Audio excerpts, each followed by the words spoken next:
All stand for the invocation. Lord, thank you for this gathering tonight of Canby citizens. Please give us direction and guidance in making wise and good decisions for the citizens of Canby, and of course see us all home safely, and when we get home that our spouses will not be in turmoil over the debate this evening, and that tongues will be in ample supply. In your name, amen. I pledge allegiance to the flag of the United States of America and to the republic for which it stands, one nation under God, indivisible, with liberty and justice for all. Well, first I want to thank everybody for coming this evening, and you at Television Land for participating at a distance. So the first order of business is selection of a vice chair. Commissioner Hensley did tender his resignation, and so we have choose among us.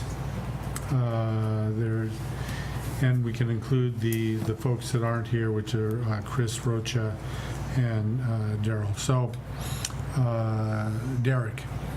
So, I'll open the nominating process.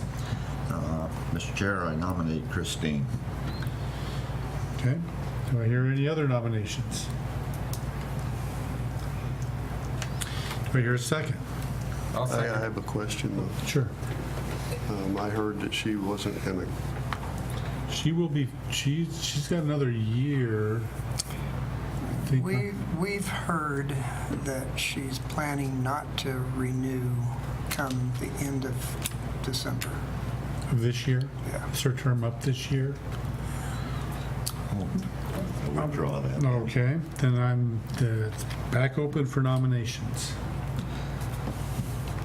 Mr. Chair, I nominate our previous fearless leader, Tyler Smith. Any other nominations? Do I hear a second? I have another rumor.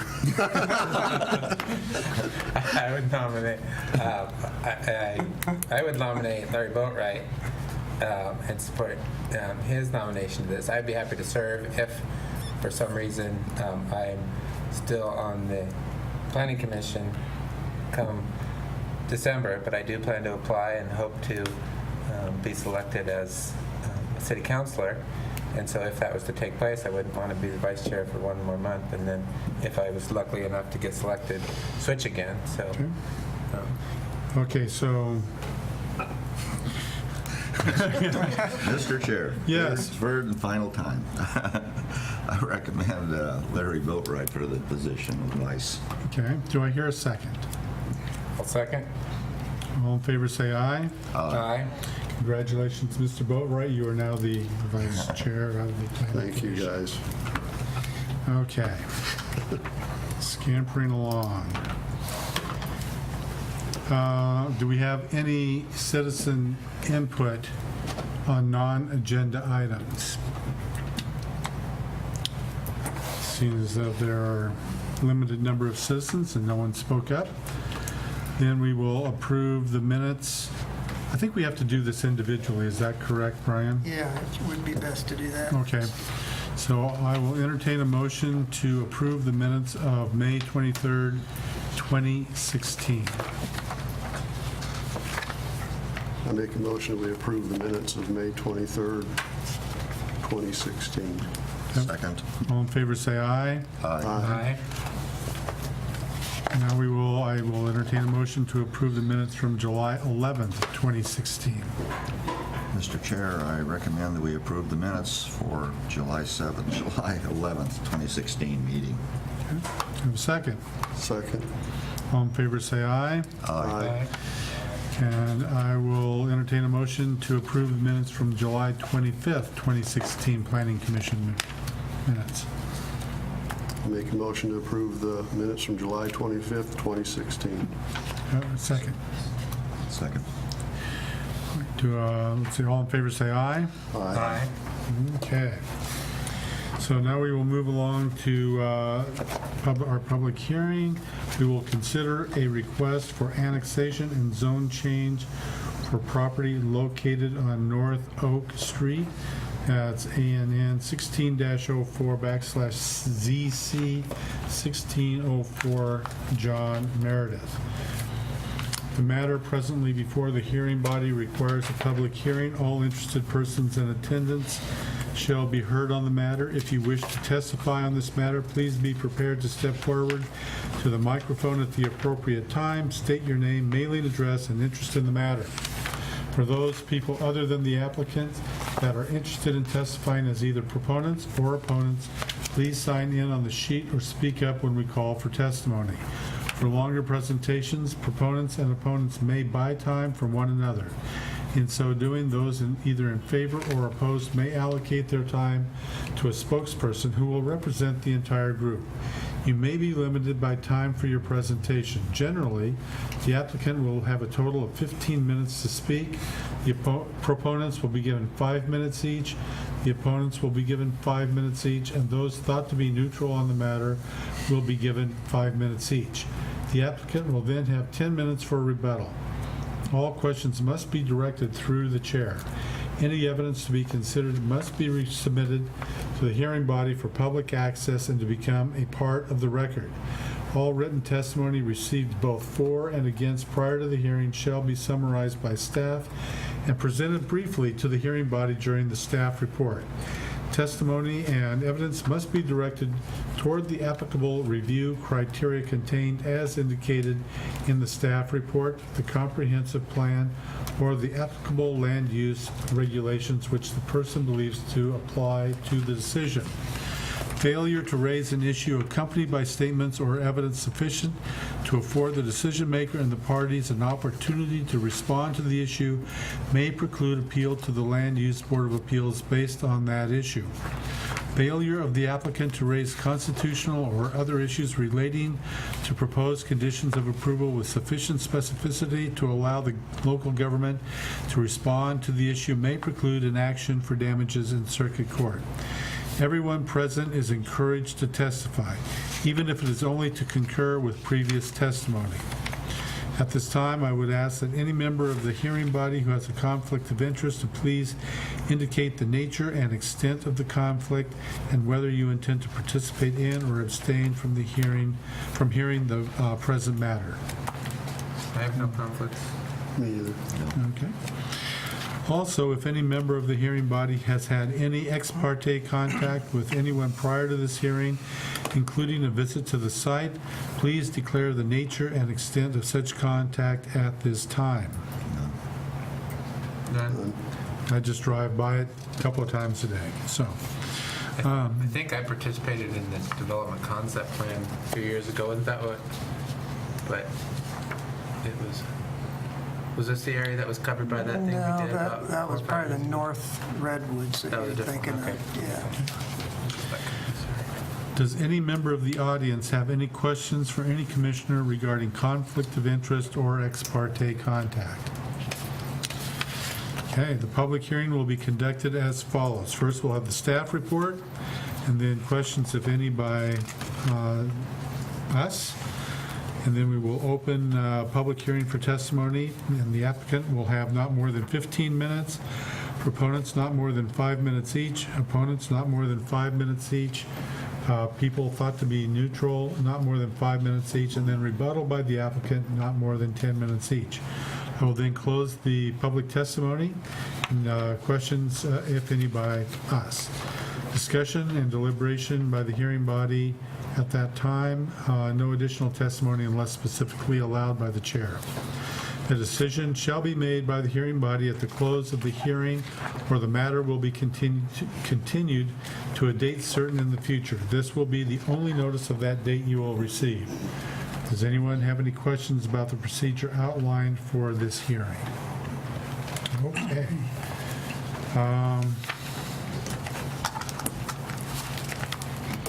Brian. Thank you, Chair Savory, and good evening, Commission. This particular application is an annexation, And because of the recent state legislation that kind of usurps the city's charter, they no longer go to a vote of the people. So you are making a recommendation to the city council, and they'll make the final decision at that time as to whether this piece of property that's 1.8 acres and includes the one half of the adjacent right-of-way of Territorial Road. And it is located at the southeast corner of Territorial and North Locust Street. And there is a little bit of additional property to the east of this property that is yet to be annexed into the city, but otherwise it's completely surrounded by the city limits, including that other property that isn't in the city. So we kind of have an island here. And I always like to point out that whenever there's an opportunity to get rid of islands, I think it's a really good idea to do so, because those people are, for all practical purposes, living and part of the community, and it makes sense when they're ready to get annexed for us to try to do so. Whenever we do annex, we assign a new zoning district. We assign a zoning district that's in conformance with the comprehensive plan. Unless they choose something differently, they're choosing to follow the comprehensive plan, which says this should be medium density residential, which is R1.5 zone. So that means there'll be a bit smaller lots when they do a subdivision. And there is a conceptual plan of a possible subdivision that's on page 67 of 80. It's a little tiny number in the bottom. And that plan is not only important just so you can see how the property most likely would be developed in the future and get a feeling that there's an existing home on the property up on the northeast part, and so there would be 8 additional lots with this proposed plan. And one of the most important aspects is that it shows an extension of a new public street, Northeast 18th Avenue, going eastward from North Oak Street. And the importance of that street is not only to serve his subdivision, but it's intended to keep going eastward into those other properties that have yet to be annexed. And it's always very difficult to try to place such a street so it works not only for the property we're looking at now, but potentially would work for the other properties yet to be annexed. And it looks like it can potentially work out in that manner. So we think that it's a pretty good idea to have a design that has a new public street to help meet our comprehensive plan policies for interconnectability within neighborhoods, and that's one of the reasons we want to press for that kind of street.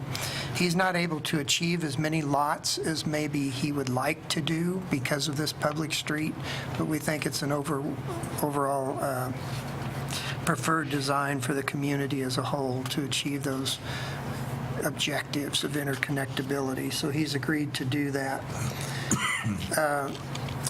Another requirement in annexations, they're one of the most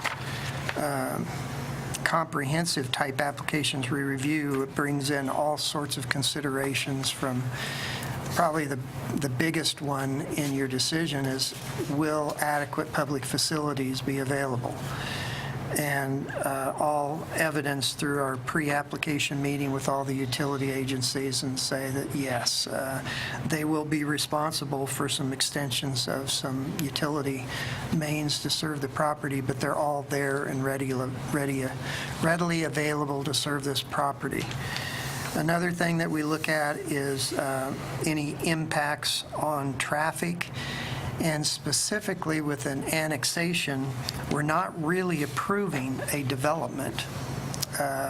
It's portrending development, but we're not actually approving this subdivision design. But we do need to analyze what kind of impact, once you have that development, might it have on traffic in the immediate area. And in this particular case, it's a very small subdivision. We weren't too concerned about with the volume of traffic, but what we did have to do is address with a traffic study that was basically a letter indicating that it's in conformance with the transportation planning rule.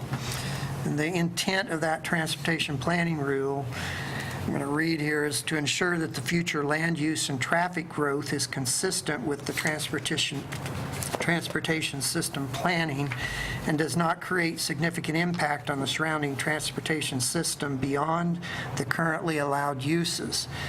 And the TPR allows a change in land use zoning in the event that that zone change was in conformance with our transportation plan and the comprehensive plan. And in this case, I already indicated they're following the comprehensive plan.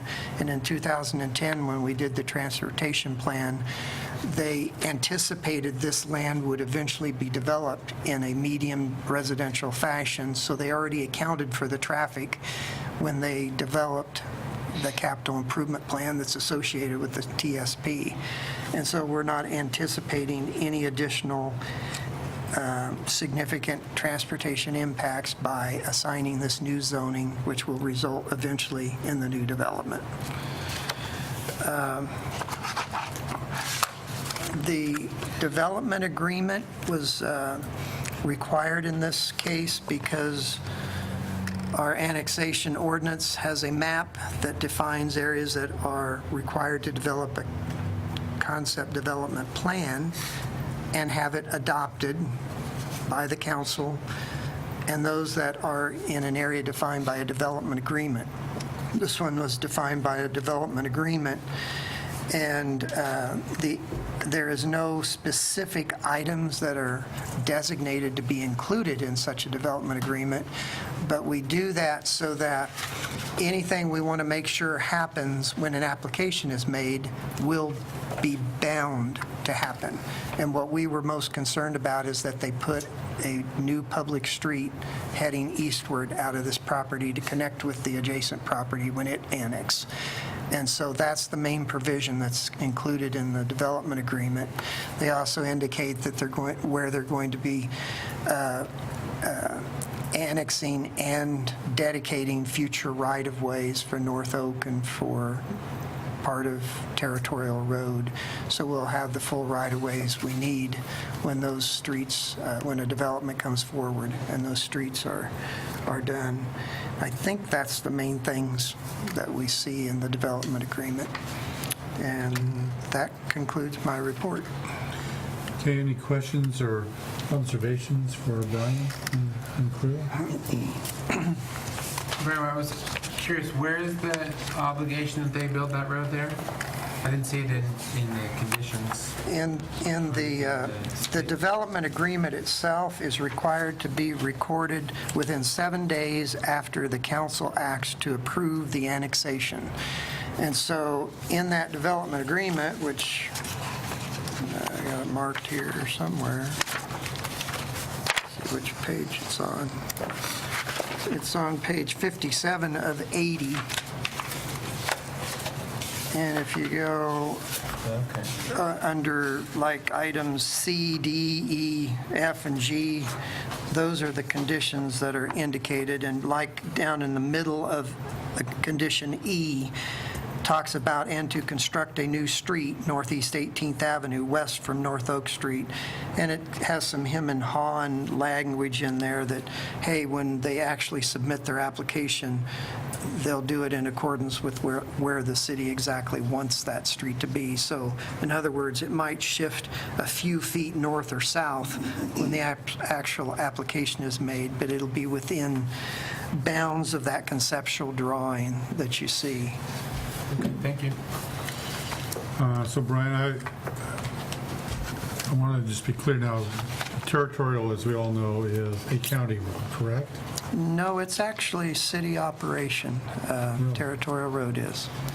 The city council seems to be under the impression that it's... Yeah, it's actually under city operation.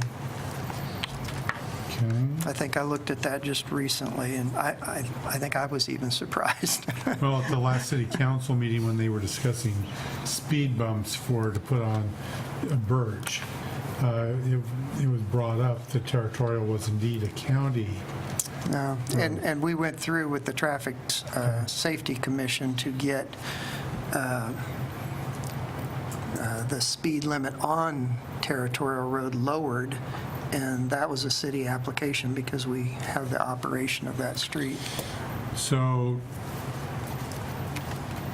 in a recent traffic study, there are 4,000 cars a day that go down off of 99, hit Territorial, and then go down Birch Street, which was the rationale for putting speed bumps. I think there are 4 of them on Birch Street. And you were saying that the traffic is accounted for, but that's all, from my perspective, all this is going to do is add, more traffic to that 4,000. Probably a drop in the bucket considering that there's only 8, but still, that will. Right.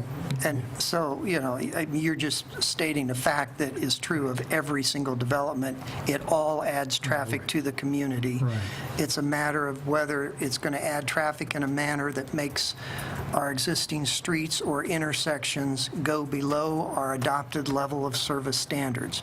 So, that's an important thing for people to realize, is just because we say it's not going to have a significant impact, it's defined by our adopted level of service. It doesn't mean that we're going to continually have more congestion, because we will. As long as there's more development, there'll always be more congestion. Right. And we all are experiencing that. So, if as a condition of approval, we ask the developer to put in speed bumps along there, can we do that? You'd have to have some good basis for that, and that's, where would you put it? Because we don't allow it on Territorial, and so that's the closest street that's anywhere near this particular, unless you think North Oak Street No, I was might need thinking it. specifically of Territorial. Yeah, we couldn't put them on there, that the fire department won't allow, and it's a standard practice in all communities on the major fire collector routes that you don't put speed bumps. There to get the fire and emergency services across town as quickly as they can.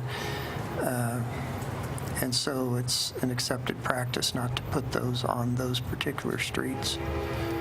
That's one reason they didn't put speed bumps from Knightsbridge Road up to 10th Avenue, but put them on north on Birch, because they were studying the whole distance. The fire department wouldn't allow them on the portion that they use as a primary route to get around town. So what about, could we require a stop sign? Stop signs are another issue that has to have warrants as to where you put stop signs, because stop signs can actually cause more harm and more accidents and more deaths if they're not put in the proper place. And we usually use MUTDC warrants as to where stop signs are warranted or not. One place where we studied that issue was at the intersection of North Ivy and Northeast 10th. And we finally made that a 4-way stop, and that was based upon traffic counts that showed the actual traffic on both streets were relatively the same. That was a primary reason it justified putting a stop sign. And we would have done it anyway, because everybody wanted that stop sign. Sure. And I don't know if you've been through that intersection, but it feels so much safer now Yeah. with everybody stopping. The only reason But- I bring this up is because I know how heavy that Territorial is traveled Yeah. in the morning and in the evening, and So what will happen eventually is there'll be a stoplight at Redwood and Territorial. When the Redwood Neighborhood Master Plan area develops, it will add enough traffic that it'll eventually require a stoplight there. At this point in time, it doesn't warrant one, and so you don't spend $350,000 to $400,000 unless it's really going to help direct and funnel and cause safety. But when you have a whole lot more traffic on a street that's supposed to take people across town, you don't want to be stopping or slowing them down, or it causes more problems because people get angry and they just run them because there's nobody coming on the other street. All right, then, any more questions for Brian? Okay. Proponents. That would be you, Pat.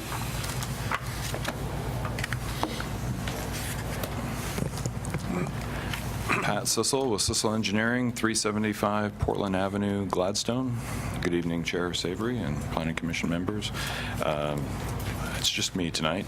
John Meredith is working at the coast today and let me know this afternoon that he probably wasn't going to be able to make it back in time tonight, but he wanted to be here, just so you know.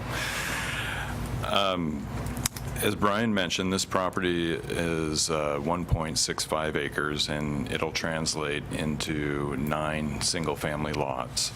There's one existing house on the property near Territorial Road, and that home is proposed to remain. So it'll translate into 8 new homes for future development. It could be developed with the R1.5 zone permits duplexes as well, but it's my client's intent to develop it as single-family residential. As I mentioned, these lots would be zoned R1.5, which is medium-density residential, and I've been doing work in Canby fairly heavily since the late 1990s, and ever since then, there's been very few lots in the R1.5 zone. The bulk of the development in Canby has been in the R1 zone, the low-density residential, and there's been a fair amount of work in the R2 zone as well. But I would say on average, there's been less than 10 lots available for development in the R1.5 zone. I mean, Canby's available lot counts have been high on both ends, really more weighted toward the R1, and just very few in that middle zone. So I think bringing R1.5 land into the city will help balance the available lots in all 3 zones across the city's inventory, which it gives another product out there for people to buy, maybe some lower cost homes, a little more affordable for people just starting out. As Brian mentioned, the utilities to the site are available. There's public water in Territorial and in Oak. There's sanitary sewer in Territorial and Oak. Franchise utilities are available along the frontage of the site. And as the TSP study indicated, that the traffic generation from the 8 more homes, although it will have an impact, it'll be a minimal impact, and it was planned for, and it was studied with the adoption of the TSP a few years ago. So because the site was planned to be medium-density residential and it will be developed as medium-density residential, it's already been planned for. So we don't see any issues utility-related or transportation-related with this annexation. I'd kind of like to focus on the available platted lots in Canby, and if you want to turn to page 41 in your packet, it's got a spreadsheet where we've analyzed available platted lots in Canby by subdivisions, and then at the bottom of the page by minor land partitions. I just want to note that on the bottom half of the page where it says available platted lots in Canby by minor land partitions, there is a date that says as of February 5th, 2016. That should have read July 25th, 2016. So what this spreadsheet, this page is indicating is at the top of the page, the subdivisions that have been approved by the city of Canby, and have lots still remaining in them, or maybe their inventory has just recently been fully wiped out.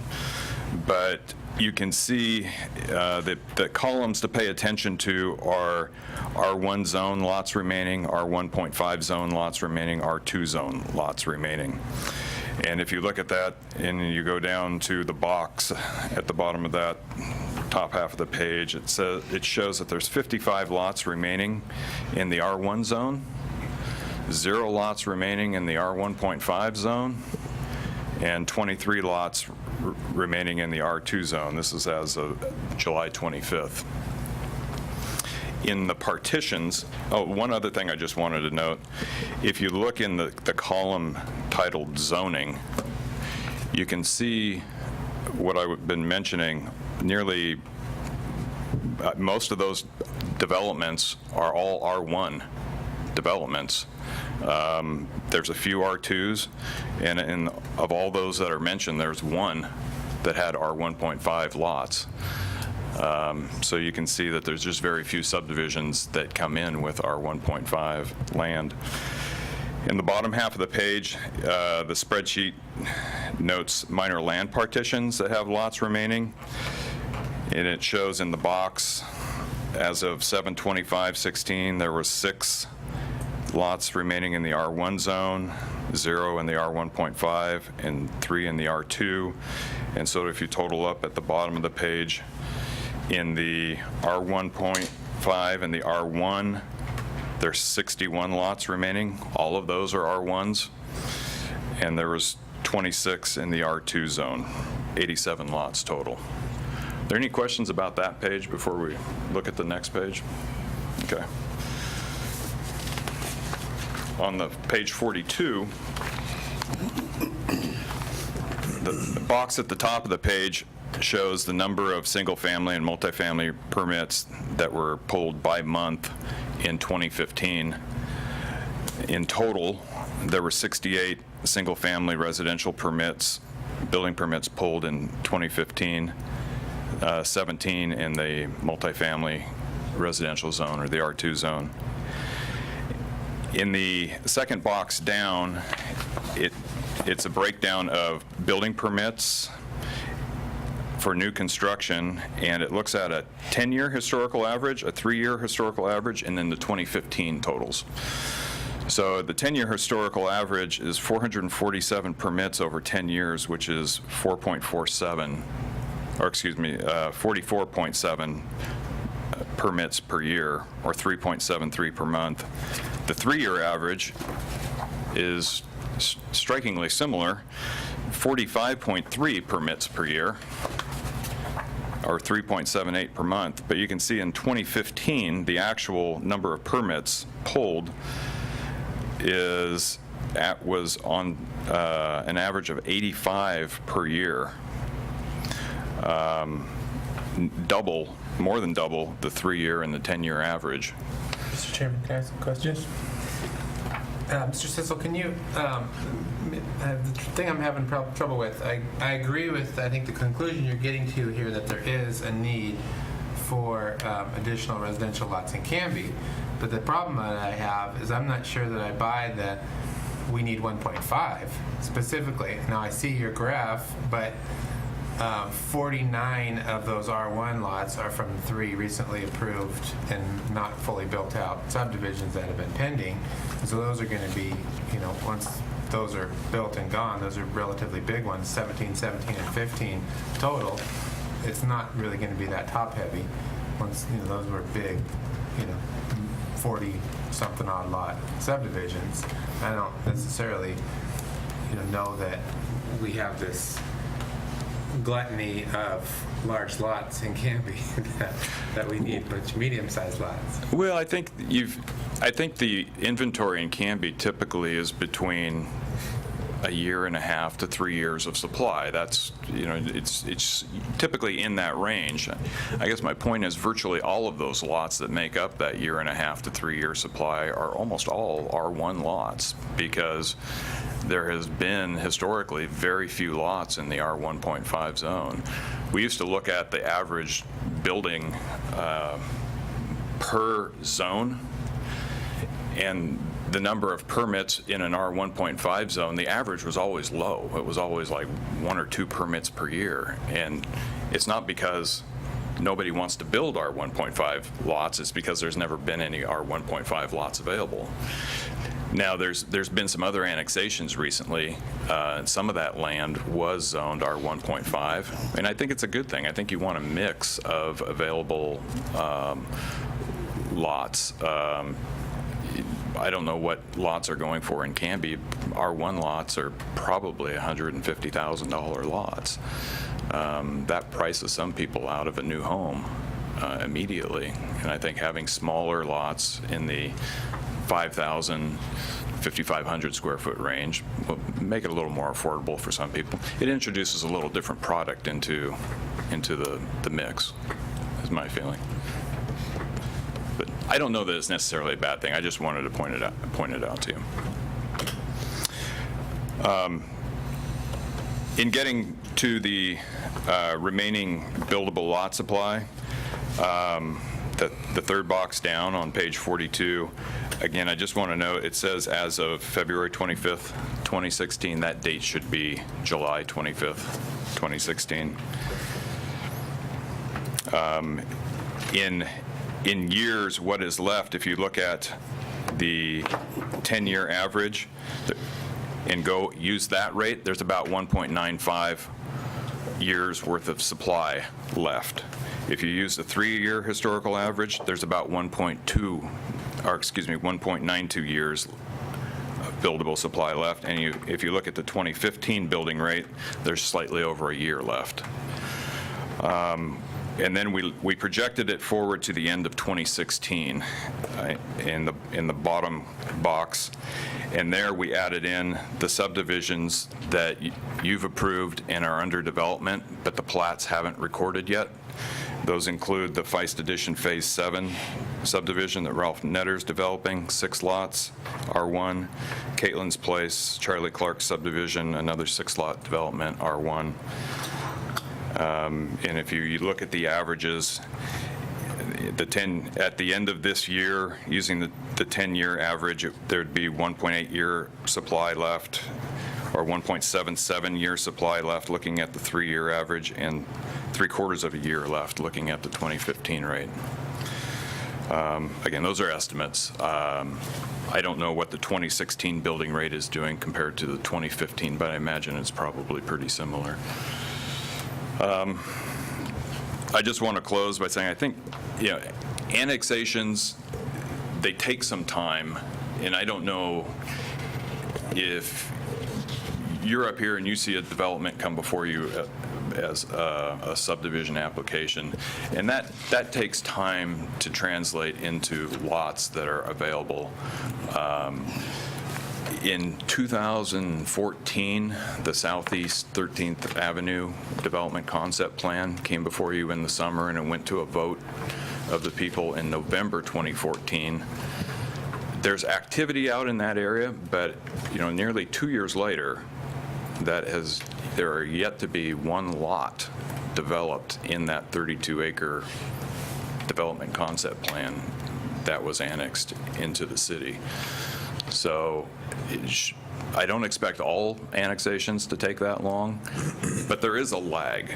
And with there being a year to a year and a half of supply, I just think that, we need to keep moving some land in to the city at a reasonable rate. And I think this development being 1.65 acres isn't an unreasonable annexation request.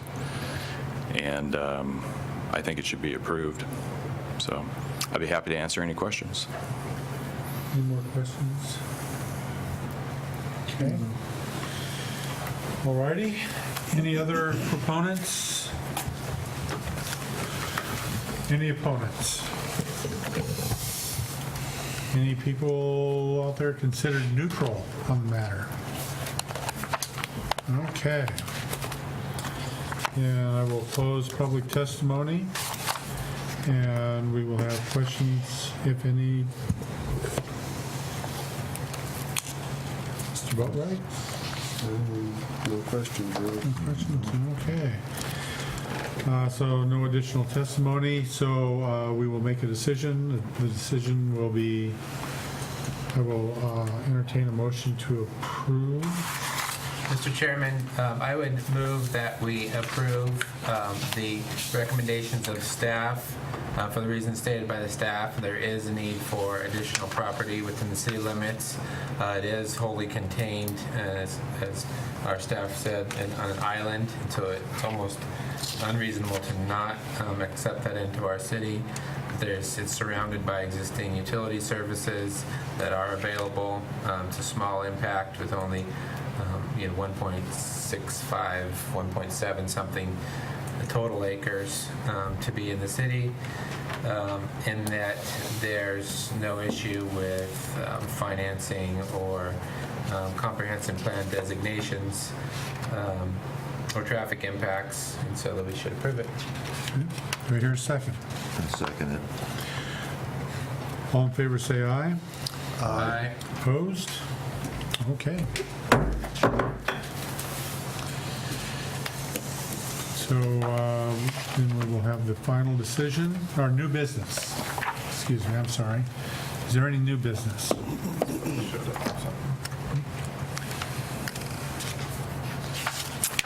So I'm going to look to the back of the room there. Two young folks walked in, and so... You know what, we had a previous commitment tonight, and we were interested in the John Meredith piece. It was interesting, so we stuck around. Okay, glad to have you. Thank you. Okay. So, any new business? Hearing none, then we will have a final decision. Entertain a motion to approve ANN 16-04/ZC 16-04 for Mr. John Meredith. Do they have proposed findings? Yeah, and if you would like, we can always add I wrote down the items that you indicated. We can always add these to these findings if No, you'd I don't think like. that was necessary. I was just But, stating the rationale, additional rationale. Have a second? Did you, was there findings in the back? Yeah, they're Oh, the second. page 78 of Different 80. subject, okay. Yeah, we put them on there. You can see that page. I'll second that. All in favor, say aye. Aye. Opposed? Okay. Is something for me to sign, Brian? I don't think we Fancy paper. did that this What's on the time. fancy paper? We didn't do the fancy, did we? No fancy paper for me No to sign? fancy. So you'll scan that and send it to me? So items of interest from the staff. Brian, I know that you do. Yeah, so I handed out on your dais this little map here, and we don't normally do this, but kind of somewhat of a special case this time in what turned out to be a little bit of a miscommunication with one of our citizens who's working on a project, and I told him that I would at least come to the Planning Commission to get a general feeling, nothing that would bind you or hold you to it, but just to see how you might react if this person is considering on a very large lot near the northeast corner, 12th Avenue and North Locust Street. You can see it highlighted in blue. There's an existing house that you see on that lot that's fronting on Locust. And back in the skinny arm that heads up to 12th Avenue, he would like to build a detached accessory dwelling unit in his property. He's not dividing the property, he's just building a detached accessory dwelling.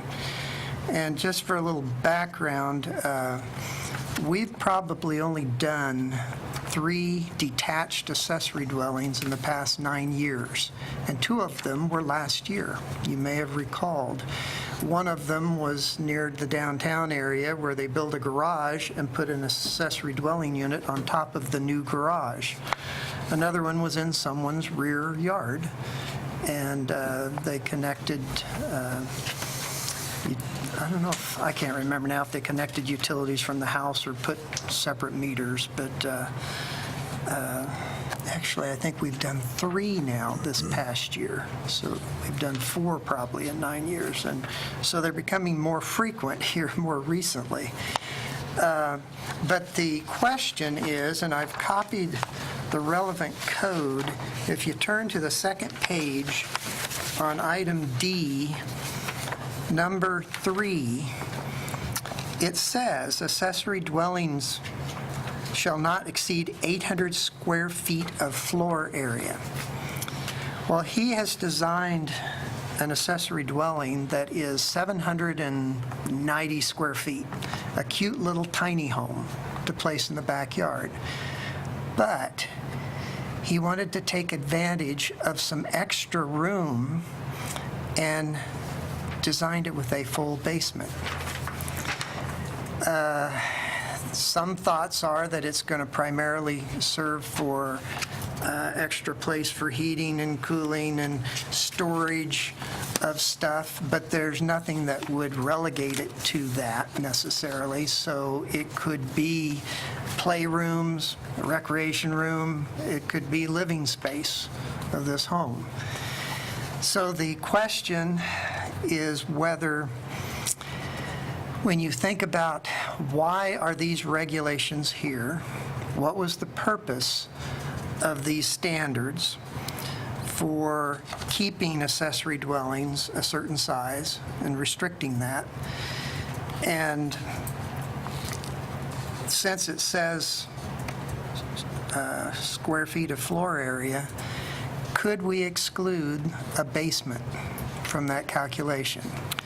And in my discussion with him early on, I said, you know, there's some logic to maybe not including basements. We've never had one proposed. We're not likely in Canby to have another one. It's an unusual situation. Hardly anyone builds basements new. But there are places where you can do that in Canby, and he's proposing in this location, thinks it's a good place to do that and take advantage of some extra space in what otherwise, to the neighbors, will appear to be a tiny home. And so I think the primary restrictions, what their intent was, is when you plop another house in a rear yard, and this is a little different just because of the shape of this lot. It's not a typical rear yard, but what we have in this neighborhood are all surrounded by existing single-family homes. He could propose to build a 2-story home and put a garage on the bottom that could hold storage and such, but he doesn't want to do that because he thinks that's out of character with the neighborhood. He would also have to potentially comply with step-back standards, but they don't stop a 2-story home. They just require it, the second story, to be set back further from the adjacent properties that have single-story homes. Yes. Either I'm missing something or I misheard you, but I thought you said it was not attached to the primary dwelling. If that's the case, It's not. then D3 would not apply, because D3 is only when it is actually attached to the primary dwelling. No. O would apply when it's not attached to the primary dwelling. Well, what I'm familiar with is looking at on page, last page, the very last page, page 3, where it talks about accessory dwellings that are not attached. Then, and this is actually, well, we've always said that this is an error in here. It says D2 requirements. We don't believe it's just talking about D2. We've always thought that that was an error in our code, and it's meaning D1 through 8. I think it's 8, yeah. And so we've always said that this was an error, and it wasn't just referring to the one item, but all of them. But, you know, if it's not an error, then you're certainly right. We've always been applying that to have meant 1 through 8, and that's a typo in there. I'm trying to think if that's, why would they only pick for detached? Because it's a conditional use on the detached, where it's an approved use. So they give you approved more- if you're actually attached, it's just an add-on. So they're giving you a wider range. If you do a conditional use, You can may do be more right. with it. You may be right. We've always thought it was a typo, in which case, Either way, he could, sounds like he Then could potentially he get could what do he wants that. approved. yeah, if we're only applying D2 and we aren't restricting him to the 800 square feet, that's a good point. Well, you've been very helpful. We didn't even, I mean, we've been interpreting that as a typo for several years now. Yeah, we brought him in as a ringer.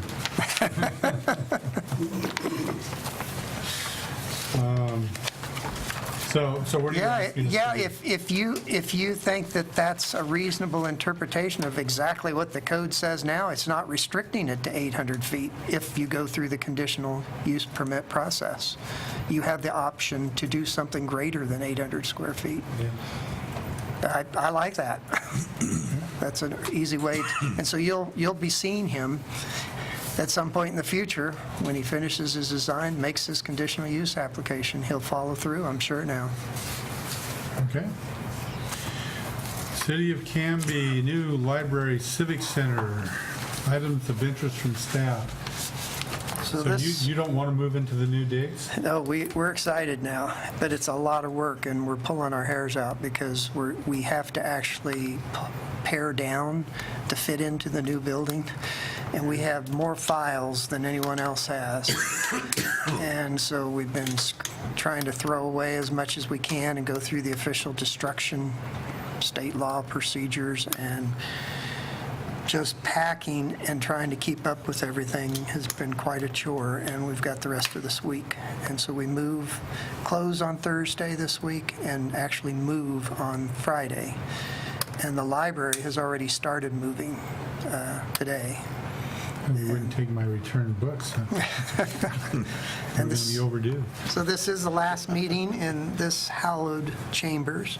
The new one looks quite nice. We've toured it, and there'll be some features that I think you really like. One of the best is the acoustics are just really a lot different, and I think they're better.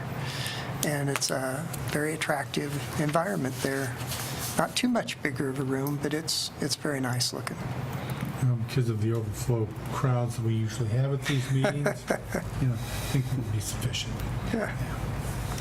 Okay, so, And then one other item is that we do not expect to be holding a meeting at our next regularly scheduled October 10th date. So we don't have anything pressing, and we've got plenty to do. so the next meeting would be October To 24th? 4th or 5th. Don't have my calendar. 24. All righty. Are there any items of interest from us that we would like to direct? Well, then entertain a motion to adjourn. I make a motion, we adjourn. I'll second. All in favor, say aye. Aye. We are adjourned. Councilor Coleman. Sir.